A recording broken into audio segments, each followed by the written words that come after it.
Hola chavales, estamos aquí en un nuevo vídeo más, estamos de nuevo en la serie de analizando los diferentes equipos favoritos de cara al Giro de 2020 y hoy toca el Team Astana. Para los que seáis nuevos en el canal os voy a decir la estructura del vídeo. Primero vamos a hacer un poquito de spam, luego os voy a explicar los criterios por qué digo que este equipo es favorito y luego nos vamos a ir analizando los resultados corredor por corredor y qué función pueden desempeñar dentro de la carrera.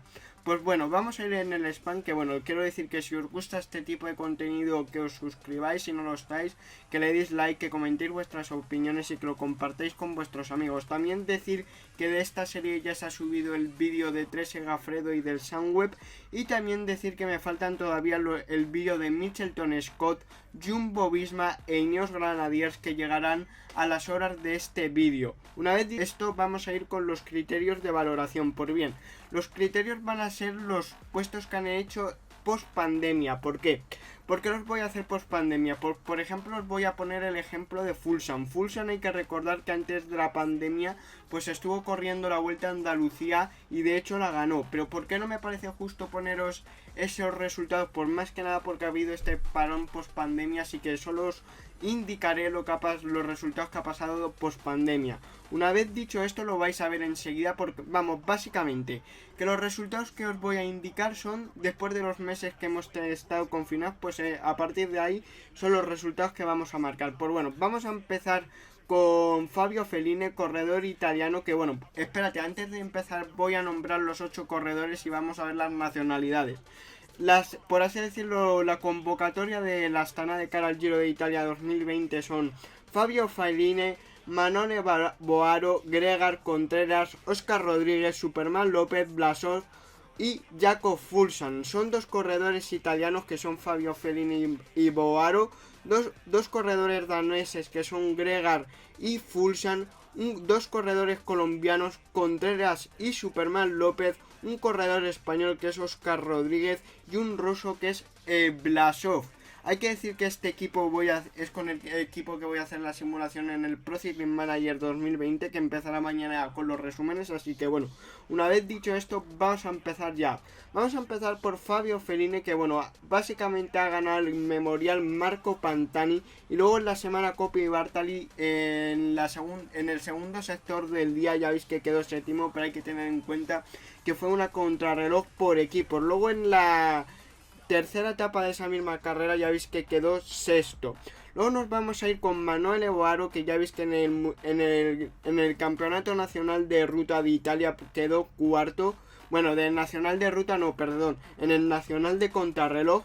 Y ya veis que no hizo muchísimo más. Yo creo que Manuel Boaro y Fabio Fellini les van a usar para tirar en el llano si lo necesitan. Luego nos vamos a ir con el danés Gregar, que bueno, ya veis que por ejemplo en la semana Coppi Bartali, salvo en la primera etapa, en todas las demás quedó en el top 20. Ya veis que ahí la que os he hablado antes, la crono por equipos, luego 19º y 19º en la segunda y la tercera etapa, en la misma posición, 18º en la última etapa y 11º finalmente en la clasificación general de esta carrera de la Coppi Bartali. Ahora nos vamos a ir con Contreras, con el corredor colombiano, que bueno, sus posiciones más destacadas ya veis que quedó 27º en la clasificación de Burgos y por lo tanto 13º en la clasificación de los jóvenes, y también quedó en esa famosa contrarreloj por equipos de la semana Coppi Bartali séptimo. Luego Óscar Rodríguez, nos vamos a ir con el corredor español, que bueno, ya veis que en Burgos en la última etapa de Laguna Ardeneila quedó 12º, en esa misma posición quedó en la clasificación general y tercero en la clasificación de los jóvenes. Luego en el Nacional de Contrarreloj de España ya veis que quedó quinto. Luego en Tirreno Adriático, la verdad es que en la quinta etapa, su única posición que destacó, quedó 12º, y luego en la clasificación de los jóvenes de esta misma carrera quedó 9º. Ahora nos vamos a ir con Superman López, que bueno, en la Mont Ventoux desnivel ya veis que quedó 12º, pero hay que tener en cuenta que luego hablaremos de Blasov, que es el corredor que ganó. Luego en Dauphiné, salvo las dos primeras etapas, ya veis que quedó en todas las demás por debajo del top 20. Es verdad que en esa clasificación general quedó quinto porque, por ejemplo, Primo Roglic tuvo que abandonar, al igual que Egan Bernal. Y es verdad que debido a las caídas se vio un poquito, digamos, cambiado el resultado. Ya veis que por ejemplo corrió el Tour de Francia, que ya veis que a partir del Gran Colombier cuarto, 20º en la etapa de Vilar de Lans, consiguió ganar en el Col de la Loze y eso le hizo meterse en el podium, pero ya veis que, bueno, en la última contrarreloj por de los hombres de la clasificación general junto a Alejandro Valverde fue el peor que lo hizo y perdió ese podium soñado en París y finalmente quedó sexto en la clasificación general. ¿Qué hablar de Superman López? Bueno, voy a hablar una cosa del Tour de Francia, porque es verdad que lo que me extrañó del Tour de Francia es que en la etapa de la que fue en la Monte de Glariers, en la 18ª etapa, no colaborara con Mikel Landa y con Enric Mas para sacarle más tiempo a Richie Porte para la crono de la Plan de Belfils, y así le pasó que luego quedó sexto. Ya veis que no tiene nada más. Y bueno, nos vamos a ir con Blasov, con el ruso de 24 años, que ya veis que, bueno, en Occitania ya veis que en la tercera etapa tercero, en la cuarta etapa quinto, en la clasificación general tercero y en la de jóvenes también tercero. Luego ganó la clásica de Mont Ventoux, ya veis que quedó cuarto en el Gran Piamonte, tercero en Lombardía y primero en el Giro de la Emilia. Luego ya veis que esto es, digamos, lo que hizo en Tirreno Adriático, que ya veis que en la tercera etapa fue el líder de Astana en esta carrera. Quinto en la tercera etapa, cuarto en la cuarta etapa, cuarto también en la quinta etapa, ya veis que noveno en la séptima etapa y ya veis que la crono del último día, pues la verdad es que se le dio un poquito mal, pero aún así pudo quedar quinto en la clasificación general y primero en la clasificación de los jóvenes. Luego vamos a ir a hablar con Jakob Fuglsang, con el que va a ser el líder, aunque ahora hablaremos de las posiciones que yo creo que más o menos van a ocupar. Pues bueno, nos vamos a ir con el danés, que fue quinto en la Strade Bianche. Ya veis aquí que en Polonia en la tercera etapa fue cuarto y en la tercera etapa cuarto, perdón, y en la cuarta etapa segundo. Me queda trabado, y segundo en la clasificación general de esta gran carrera.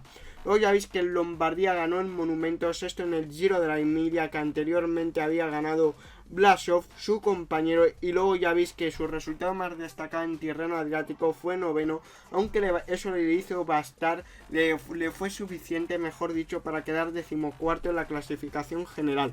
Luego también en el Mundial de Ruta que ganó hace unos días Julian Alaphilippe, él consiguió ser quinto. Y bueno, antes de empezar a hablar por qué creo que en Tirreno estuvo un poquito más flojo y yo creo que en el Mundial volvió a apretar, voy a contar más o menos su historia de Fuglsang con las grandes vueltas, y nos vamos a remontar al año pasado, al año 2019, donde básicamente era el máximo favorito al Tour de Francia, básicamente por los resultados que había logrado en la primera parte de la temporada, pero que desgraciadamente en el Tour de Francia, como podéis recordar, en la primera etapa se cayó se cayó un corredor, Vincenzo Nibali, le dio tiempo a esquivarlo, y Jakob Fuglsang desgraciadamente acabó con la rodilla en el bordillo, y aunque no se rompió nada, tuvo un fuerte golpe en la rodilla, como digo. Ya veis que aún así, ya veis que os estoy poniendo una captura de Pro Cycling Stats, página que os dejaré en la descripción porque es de donde estamos sacando básicamente la información. Yo básicamente lo he hecho en guión, lo he recapitulado y os lo estoy contando, que bueno, ya veis que aún así, después de caerse ese primer día, fue décimo en la clasificación, décimo al día siguiente en la crono por equipos, que ahí yo creo que Astana lo podría haber hecho mejor, pero como veían que Fuglsang se había caído el día anterior, pues no querían apretar. Ya veis que decimocuarto el día de Pernay, que ganó Julian Alaphilippe. Luego el día de la Plan de Belfils, es verdad que se le vio sufriendo, pero llegó noveno, creo que llegó en el grupo de los favoritos. Ya veis que en Po quedó decimosegundo, que esto nos sirve para luego hablar de cómo se le dan las contrarreloj en unas grandes vueltas.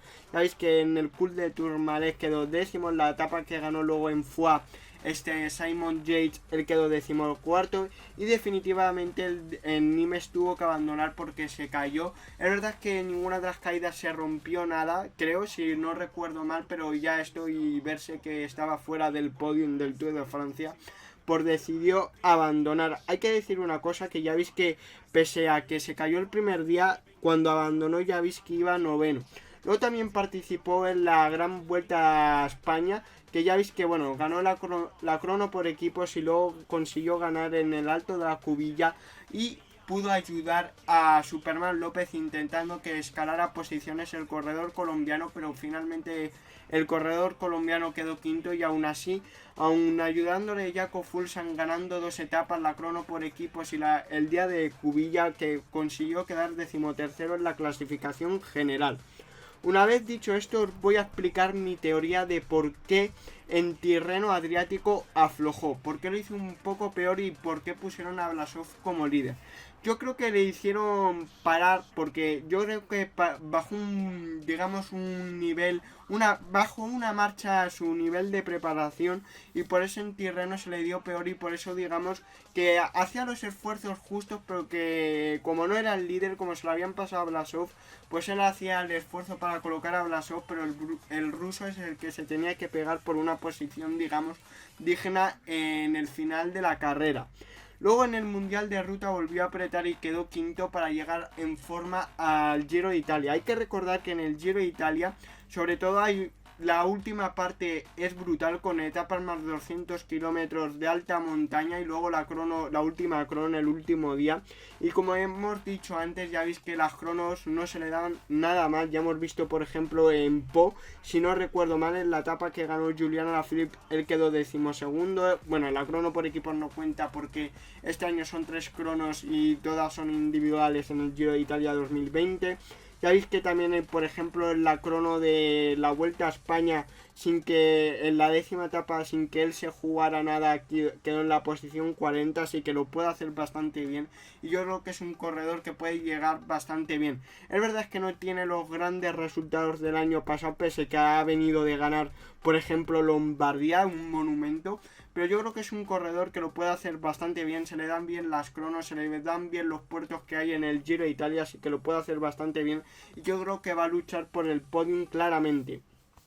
Por cierto, una cosa curiosa que ahora no lo tengo calculado, pero yo creo que lo voy a calcular, es que la media de edad del Astana debe ser bastante baja porque el corredor más veterano de hecho es Jaco Fuglsang, el líder, y luego los 2 corredores que le siguen son Manuel Boaro y Fabio Fognini. Y luego, por ejemplo, Gregar tiene 24 años, Contreras 26, Oscar Rodríguez 25, Superman López 26, Blasov 24. Me queda decir que ya he dicho que Jaco Fuglsang lo puede hacer bastante bien en las cronos, que va a llegar bien a la última semana del Giro de Italia brutal. Y también os tengo que decir que más o menos que yo creo que Blasov va a ser el último protector con Superman López. Superman López no le veo como una segunda espada porque hasta el último día en el Tour de Francia lo tuvo que luchar, pero vamos, yo lo veo como un último protector. Yo creo que el segundo espada realmente va a ser Blasov, aunque como hemos repasado antes, o no sé si lo he dicho, en Tirreno el último día la verdad es que la crono la hizo un poquito mal, o sea, no la hizo perfecto, pero la hizo, digamos que no la hizo todo bien que me esperaba que lo pudiera hacer Blasov. Así que yo creo que a Blasov le van a usar como una segunda espada con Jaco Fuglsang y le van a usar como junto a protector con Superman López. Yo creo que los últimos hombres para Jaco Fuglsang van a ser Superman López y Blasov, sobre todo el ruso. Luego, a lo mejor a Superman López los primeros días, de hecho, no descartaría que le dejaran un poco ir y que intentara coger la forma para la última semana para ayudar a Fuglsang.